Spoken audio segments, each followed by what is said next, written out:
Get this show on the road.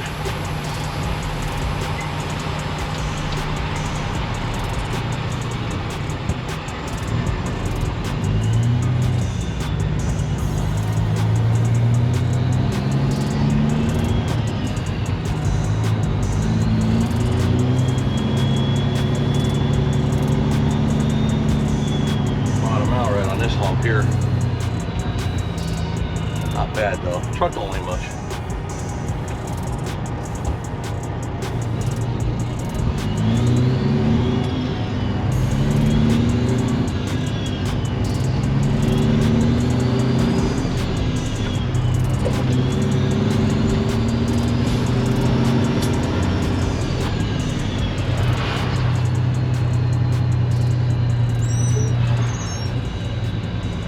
Man, it's like monsoon season around here. It's all it's doing is rain. Non-stop, on and off rain. Oh, speaking of...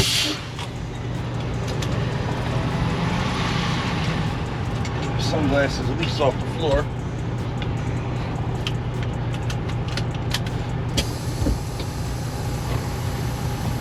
I know.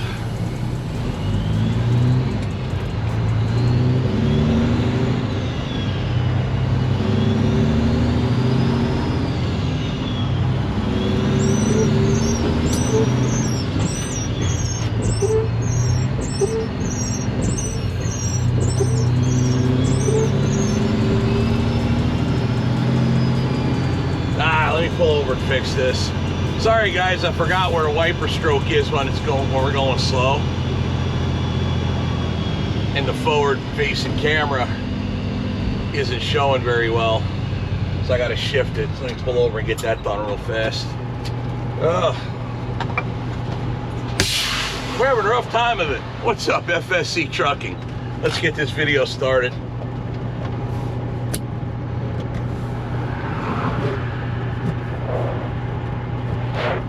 There. I had to shove the camera over.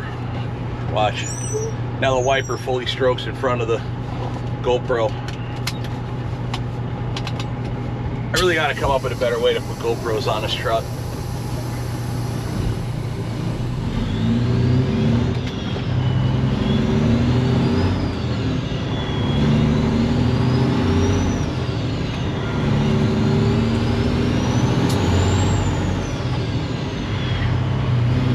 Everything was kind of rush, helter-skelter with getting this truck set up and getting it going. That I just never organically, over the time that I did with Orwell, to get the camera positions figured out.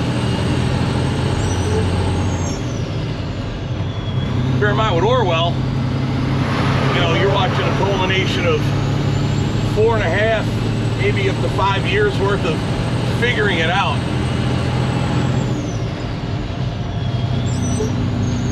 I haven't had that with Black Dog. I've only owned them for a handful of weeks. Not even a full month, I don't think.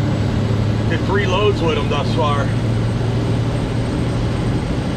Well, 4 if you count my trip back from Pennsylvania with the Mack truck. We started off this morning with Shimon's truck. We loaded it yesterday. Today's Sunday. So he lives down in the Houston area. So we loaded this yesterday.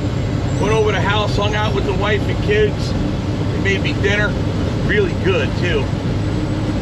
And to be honest, you know, my kids are grown up and I don't have grandchildren yet, so it's nice to see a family with young children, you know, interacting all together at the dinner table. It's real nice to see.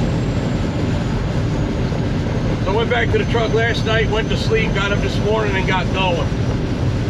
We're approaching Texarkana, Texas. So obviously we're heading back to my shop with his truck. And the weather's been what you see, on and off.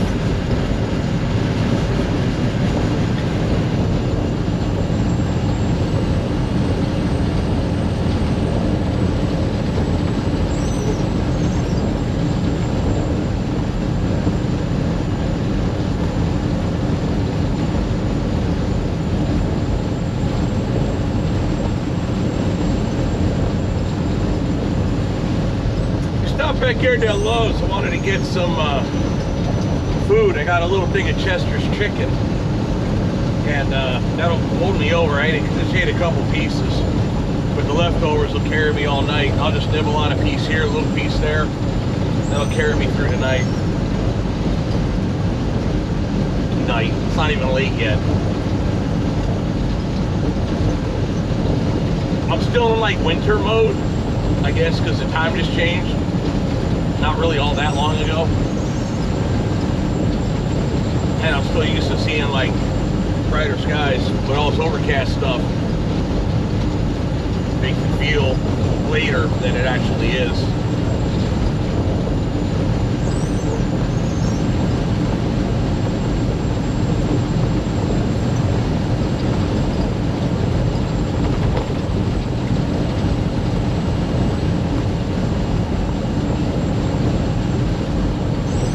I guess now we know where the big loads came from, or the trucks. The boys that came in with the bobtails with heavy haul or wide load stuff. I guess that's their trailers over there. They parked over there at that DOT check spot there.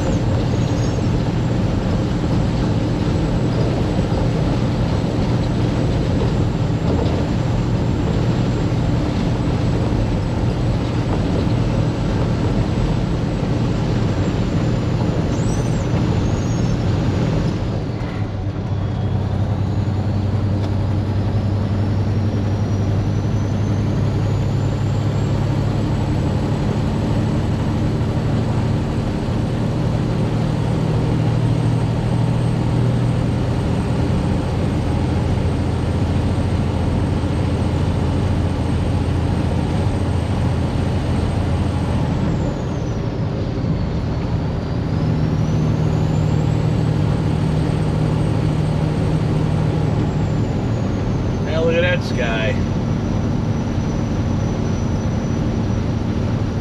Might be an interesting afternoon.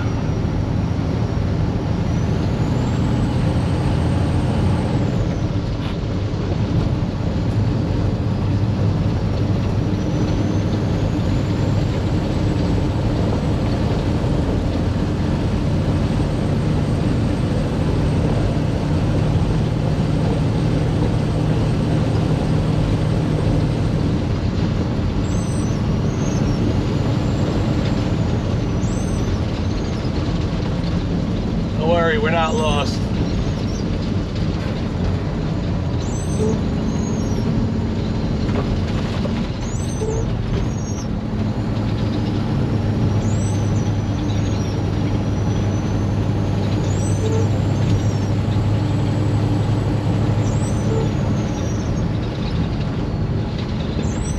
Going one exit west, we're gonna go over to there's a quick trip up there, a QT. Quick trip. I'm gonna get fuel up there. I don't know if I'll make it all the way to Little Rock. There's another one up there I like to get at. I don't know if I'll make it, so we're gonna get fuel here.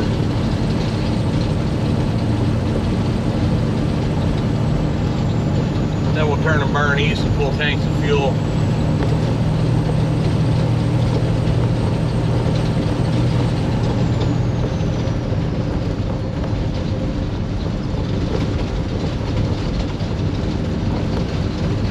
I think it is this exit, actually. Well, if it's not, we'll just run the service road one more. That's a good thing about the way Texas does their roads. There's a couple states that do their road setup very different. Texas and Michigan. I like that Texas U-turn in some of those curves. Makes life real easy. And then you got Michigan that tried to get rid of left turns by making you do a right and then another left somewhere else, which made no sense, but Michigan. Yippee, I was right. This is the right turn to take. The proper turn to take.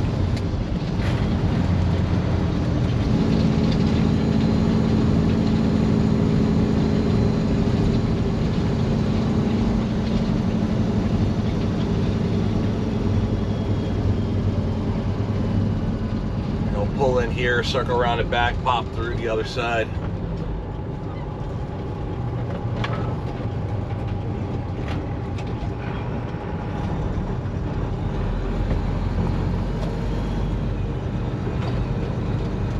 used to Orwell's transmission. This 10-speed is going to take me a long time to get used to. And when I finally do, that's how I'll be changing it out.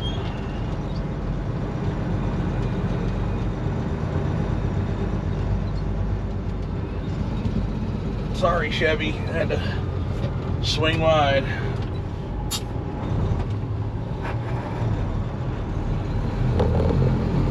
Oh, there's a pickup in there.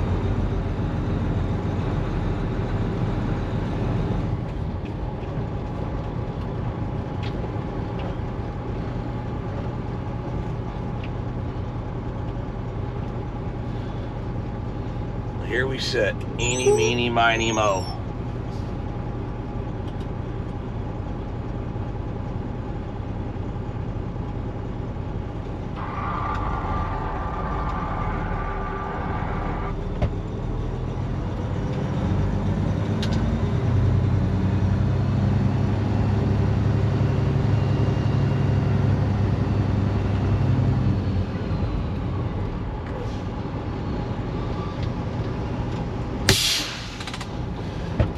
Let's get this video.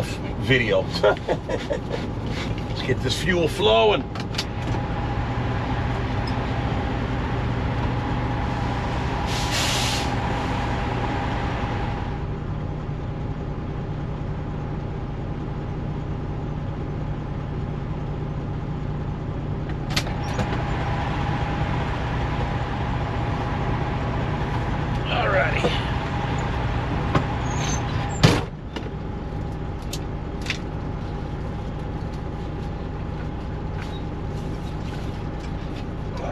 Logbook's done.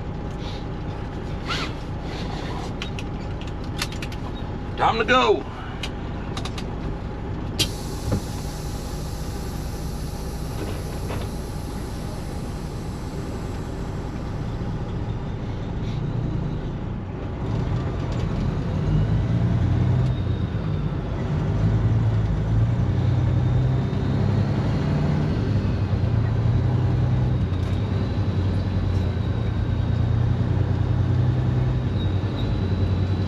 Kind of a confusing intersection right there, wouldn't it be?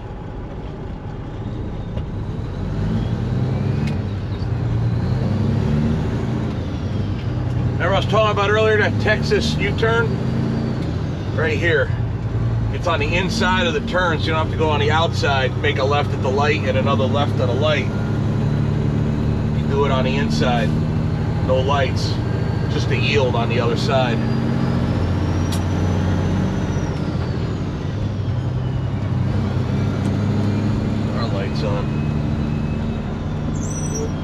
On again, off again, rain. I have no idea how this video is going to turn out.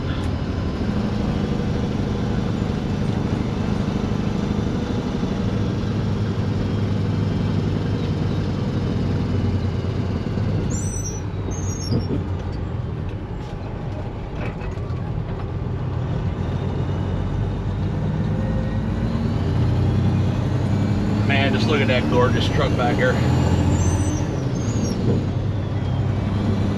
You know, I got a lot of comments when I dropped that video with the Scania.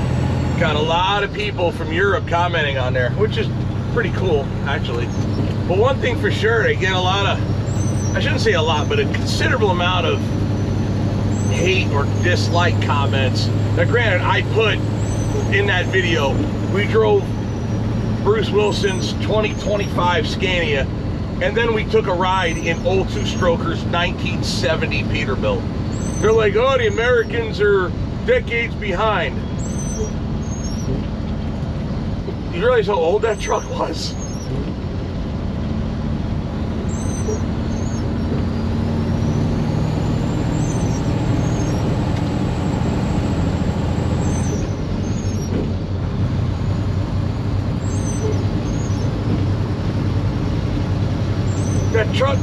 The truck we were kind of comparing it to was 55 years older than the one we rode, that I drove, right? So it's kind of a hard comparison. But what I'm trying to get, I guess what I'm trying to get people to understand, hopefully some of them new viewers came over and subscribed to the channel with the stuff that we do here in the States. But one thing I can tell Europeans is that if you don't understand American culture, American trucking culture, you're not going to get it. It's like, why the big long hood? Why, you know, everything that we do and what we love? And maybe it's called tradition. Maybe it's called our love for equipment. Like when you actually had to know what you were doing to operate it. Like this truck here, you actually have to know what you're doing to drive it. You have to read and be able to read English to understand what's written on the dash. This truck is written before the hieroglyphics or emojis or reading illiterate. We don't write in pictures, we write in words and numbers. And you actually have to be able to read and write to understand it. Like it says there, engine brake, right? Front driver oil temperature, heated mirror, diagnostics, shutdown override, written in English, not a picture. So, you know, that's kind of more traditional of what we're used to, what we grew up with, especially if you're older.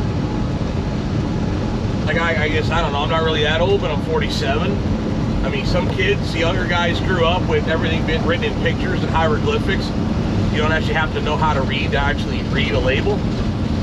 But my generation did, so it's, I'm not hating on the new trucks, or especially the European trucks, because I did have an idea pop up in my head. I don't really want to release my idea, but I got ideas in my head regarding European trucks. But what I hope to get across is, rather than hate on what you don't understand, watch the videos and try to understand it, right? Because if you think you're gonna get on there and comment and say, oh, Peterbilt's a piece of crap and blah blah blah blah blah, and don't give me a reason why Peterbilt's a piece of crap, like I can tell you reasons why I like certain trucks and reasons why I don't like certain trucks. And I thought I gave that Scania a pretty fair review.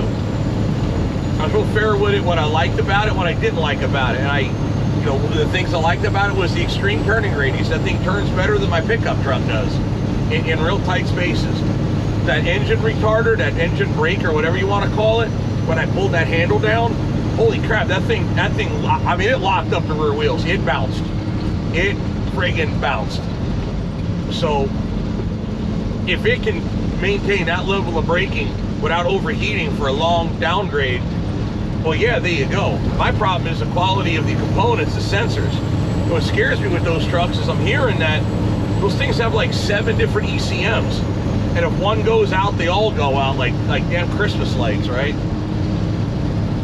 So, I don't know. You know, the truck runs great now when it's brand new, but 5 years from now, 10 years, 26 years from now, case in point with this truck here, will it still be on the road running in 26 years? Well, I don't know. But I gave it a fair review. I just think it's very ignorant to get on here and say, American trucks suck and European trucks rule. I'm like, because of what? I gave my opinion and I backed it up with specific things, right? I kind of feel it ought to be the same. If you want to get on an American YouTuber's channel and talk trash, you're going to get trash talk back. That's just the way it works, man. F-A-F-O, you know, F around and find out. It's real that simple. But I'm not against them. I just, my thing is I want the American OEs, the Peterbilts, the Freightliners, all of them, to pick up the pace on the quality of what they build. Because in my opinion, the 379 Peterbilt is the last quality Peterbilt ever made. That generation, with the rivets that some guys don't like. Those things held together and held together strong. The FLD/classic Freightliner, before they went to the Century Class style cab, the Century Class, Cascadia, Coronado, those are all like a Century Class style cab, all kind of molded together. There really wasn't a lot of quality there, I don't believe. You ever see a Century Class with a dashboard still intact? You know? Meanwhile, got an 83 Freightliner with one crack in the dash, one behind me here. That's my point. So don't dog on the old equipment. We're trying to hold on to nostalgia of what used to be. And in my opinion, because of the imperfections and the problems of the modern equipment, you're better off with older equipment if you can do the work yourself. If you can't, well then you got to see guys like me to do it, or hope a dealer don't take it to the cleaners. But even there with brand new stuff, you have to go to the dealer and they will take it to the cleaners if you have problems. When you do, and apparently you do, that's when guys go belly up. That's my honest, humble opinion when it comes to those trucks. But maybe I'd like to see another brand, not just Scania. Because the way I understand it, I can get a 25-year-old truck and bring it here to the States and run it because it's 25 years old. That's how our laws are here. It's exempt from it all if it's 25 years or older. Plus, if it's over 2000 with an engine manufactured of 99, then it's ELD exempt as well. So you never know. I might want to get an older European truck, 1999 or older, and bring it here and put it to work, like actual work. Maybe not Scania. Maybe something else. Something more to Jen's liking.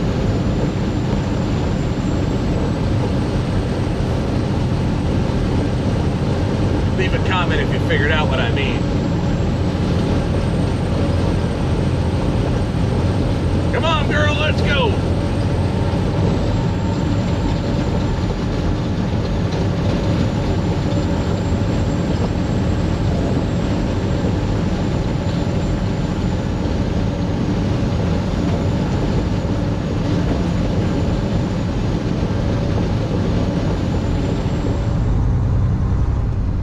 Look at how high the water is. We're on 67 just north of Little Rock. Taking 67 up into Missouri towards St. Louis. And when we were on 30, there was I didn't have the cameras going at the time, and I obviously couldn't set them up. But water was going from north to south underneath the bridges, and it was flowing fast. So there's a lot more water and rain had come through here since I'd come past, what was it, Thursday. I come through Thursday, today's Sunday, right? So I don't know where all the water was. It was a lot north of here and just flowed down or whatever, but I'm assuming this backup and this road work is because of the flooding. But man, it's right up to the highway, and I don't know if it's coming up higher or if it's starting to recede. There was one business over there, like a little dance academy, like a cheer thing for, I guess little girls in school, but they were flooded out, and it looked pretty deep, like a couple feet in the parking lot, because there was a semi-trailer parked outside for like storage use, and it was up to the axles. So, pretty bad. Let's see how it is. Although it looks like southbound's moving pretty good.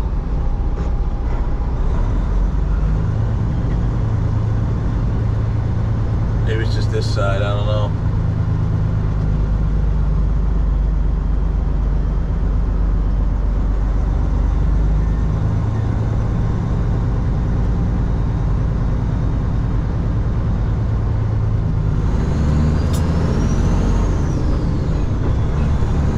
It's the same on the southbound side too. It's just encroached in to where we're maybe it is receding. It looks like maybe. Hard to tell. It looks like it is. There's a wet mark on the high water side in the shoulder too.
Unprecedented, but it don't look like any fun.